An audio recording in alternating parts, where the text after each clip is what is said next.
Et est-ce qu'il y a des gens ici qui ont suivi mon direct hier? Oui, ils sont là. D'accord, hier, pendant mon direct, je parlais de l'industrie. Et dans l'industrie, je présentais ce qu'on appelle le système productif. Et dans le système productif, il y a ce qu'on appelle le secteur primaire, le secteur secondaire, le secteur tertiaire.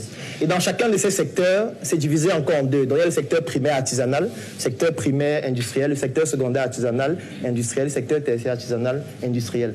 Le problème que tu as, c'est lequel? C'est que tu es en train d'élever un produit de grande consommation, mais tu le fais de manière artisanale. Et ça ne peut pas fonctionner. C'est impossible. Tu vas faire faillite, c'est sûr déjà. Pour quelle raison? Parce que quand tu fais le poulet de bande, tu fais les bandes de combien? 2000. Voilà, la bande de 2000, c'est trop petit. Ça veut dire que les coûts de production seront trop élevés. Et je vais lui expliquer simplement pourquoi. Tu prends les poussins d'un jour où? Et tu achètes à combien? Actuellement, le poussin, c'est 650. C'est une charge incompressible sur laquelle il ne peut pas jouer. Donc ça veut dire que qu'importe le nombre de poulets qu'il fait, il va toujours dépenser ces 650. Et ça varie même, parfois ça monte à 700, 800. Actuellement, c'est cher. Voilà, tu vois, ça c'est une charge incompressible. C'est-à-dire que sans cette charge, il ne peut pas élever. Tu prends l'engrais où? La provende où? Bon, je prends les intrants dans les provenderies. Ça coûte combien le sac? 50 kilos. L'aliment complet. Oui. Quand moi je bilanche, ça revient à 13 500. 13 500, c'est encore une autre charge, c'est trop élevé.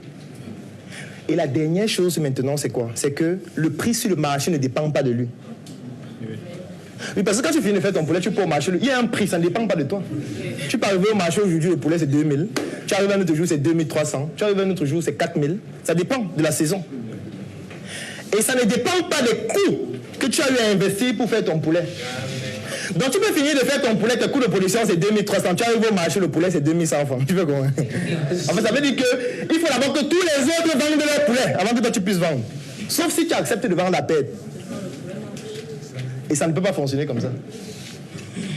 Donc ne te lance pas dans un segment de marché mass market en produisant de manière artisanale. Ça ne peut pas fonctionner.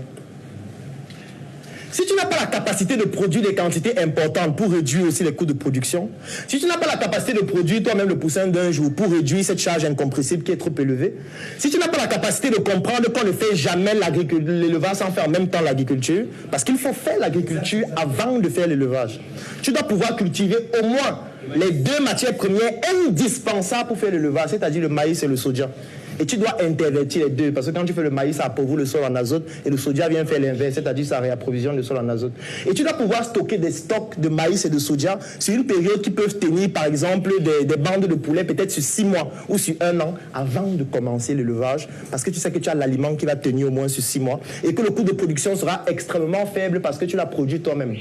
Et maintenant, la troisième chose, c'est qu'il faut que tu crées un système de distribution qui te permet toi-même de contrôler le prix du produit sur le marché. Je prends un exemple. Pendant la Covid, le prix du poulet sur le marché a baissé, n'est-ce pas? Oui. Mais le prix du poulet brisé n'a pas baissé. Non. Est-ce que vous êtes déjà allé dans un restaurant pendant la Covid? On vous a dit que bon, comme il y a la Covid, le cas de poulet brisé, c'est de 700. Aucun restaurant n'a fait ça. C'était tout le même prix. Vous comprenez donc l'importance de contrôler soi-même la distribution et la transformation de son produit.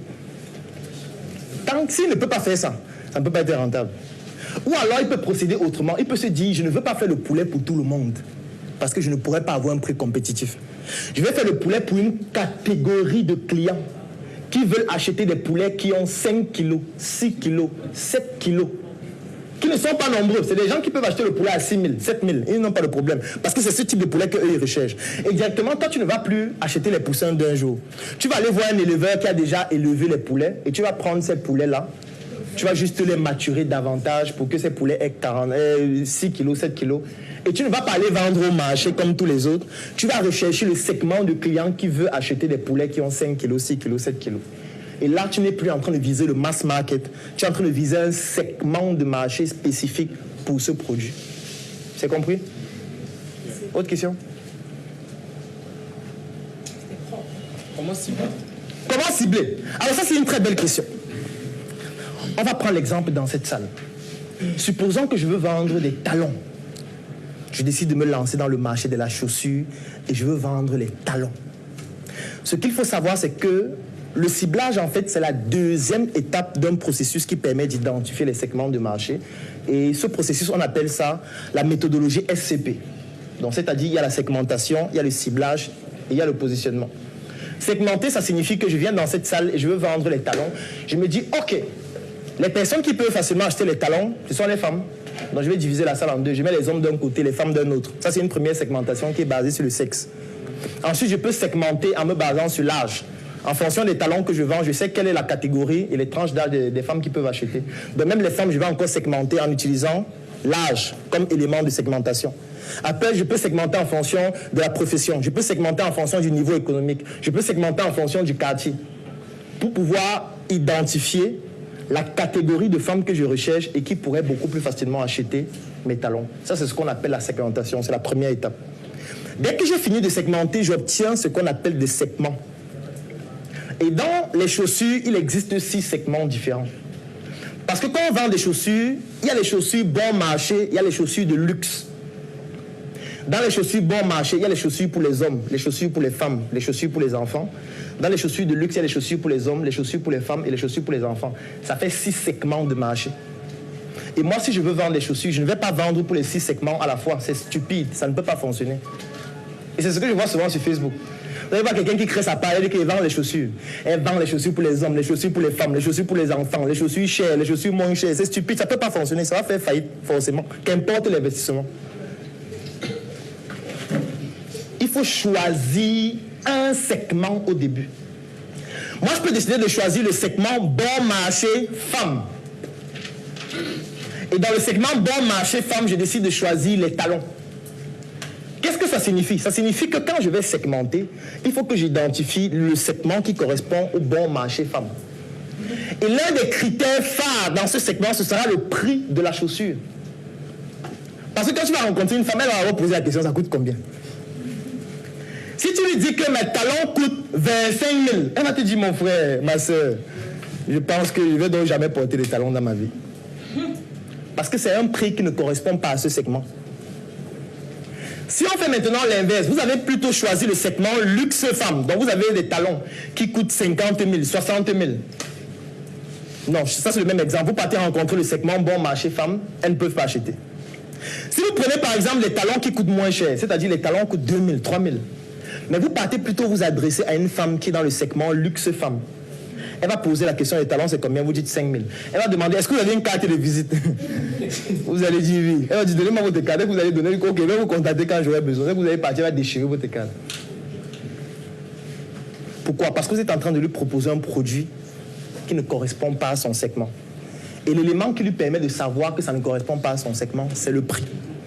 Dès que vous dites que les talons coûtent 2 000, elle réfléchit directement que vraiment... les trucs qu'on a fabriqués à Boudala. C'est ça qu'elle vend. Donc, il faut vendre de manière stratégique. Et pour pouvoir segmenter et cibler, il faut comprendre déjà exactement ce qu'on vend. À quel marché ça correspond. Ce qui fait qu'en segmentant et en choisissant le segment, ce qu'on appelle le ciblage, tu choisis le segment qui correspond au produit que tu vends, qui correspond au service que tu vends. Parce qu'il n'y a aucun produit et aucun service qui cible tous les segments. Ça n'existe pas. C'est pour ça que si vous vendez un produit ou un service et que tout le temps les gens le font que vous dites que c'est cher, c'est cher, c'est cher, c'est que vous n'êtes pas en train de vous adresser au bon segment. Si tout le temps on vous dit que c'est cher, c'est que vous n'êtes pas en train de vous adresser au bon segment.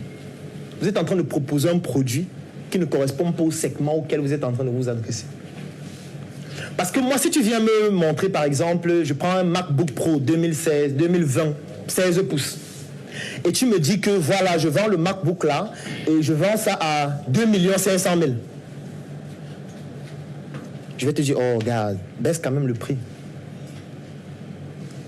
Alors que si tu postes ça sur Facebook, tu mets 2 500 000. Un terrain, mon frère. L'argent pour construire ma maison. Vous voyez la différence de réaction. Parce que moi, je connais le produit. Je connais ce que ça vaut. Je sais que bon, on peut quand même négocier pour qu'il diminue peut-être 300 000 ou 400 000, pour que je puisse avoir ça même à 1 900 000 ou à 2 millions. Je sais déjà ce qu'il vend. Je connais la valeur du produit. Donc quand il me fixe le prix, on se comprend déjà sur la base du prix. Je ne peux pas venir lui dire que gars, tu me vends un terrain. Je ne peux pas venir lui dire que gars, l'argent pour construire ma maison, c'est ça que tu veux que j'achète la machine avec. Non. Par contre, la plupart des personnes commettent cette erreur, qui est celle de prendre un produit et de proposer ce produit à un segment qui ne correspond pas au produit. Et à chaque fois, c'est fatal. Ou alors de prendre un produit qui correspond exactement à ce segment, mais étant donné que vous produisez de manière artisanale, ou que vous avez eu ça à un coût extrêmement élevé, vous proposez ce bon segment, mais le segment on n'achète pas parce que c'est cher et ce n'est pas compétitif. Un peu comme l'exemple des poulets. Vous pouvez vraiment avoir un poulet qui a les dimensions normales, qui a le poids normal par rapport au poulet des autres, mais étant donné que vos coûts de production étaient trop élevés, vous ne pouvez pas vendre à perte. Donc vous allez vouloir mettre un prix qui vous permet d'avoir une marge, sauf que ce prix ne correspond plus au prix sur le marché et ça ne fonctionne plus. Oui. Oui, ma question c'est, quand on a déjà ciblé, comment approcher la cible avec le charisme? Parce qu'on fait les plaques comme celle des pharmacies, là, oui. On change le téléphone.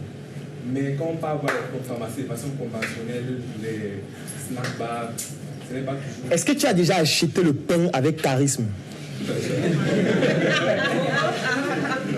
Est-ce que tu as déjà acheté le yaourt avec charisme?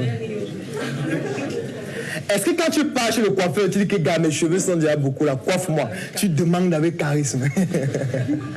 C'est parce que tu es déjà convaincu du fait que tu as besoin de ce service. Et tu viens juste formaliser en payant et on te coiffe. Tu viens formaliser en payant, on te donne le pain. Donc quand tu proposes le bon produit à la bonne cible en passant par le bon canal, tu n'as pas besoin d'avoir un charisme particulier. Je suis d'accord que le charisme est important. Je suis pas en train de dire qu'il ne faut pas être charismatique. Tu vas pas être nonchalant, venir là comme un bandit et attendre qu'on achète tes produits et tes services. Non. En fait, le problème, ce n'est pas le charisme. Et c'est pourquoi tu dis charisme. Parce que tu te dis que si tu viens avec le costume, tu gares la voiture, on va acheter. Non, ce n'est pas ça le problème. Ce n'est pas ça. Parce que ce qu'il faut aussi comprendre, c'est que dans le marché, il y a ce qu'on appelle la mafia. Il y a ce qu'on appelle le lobby.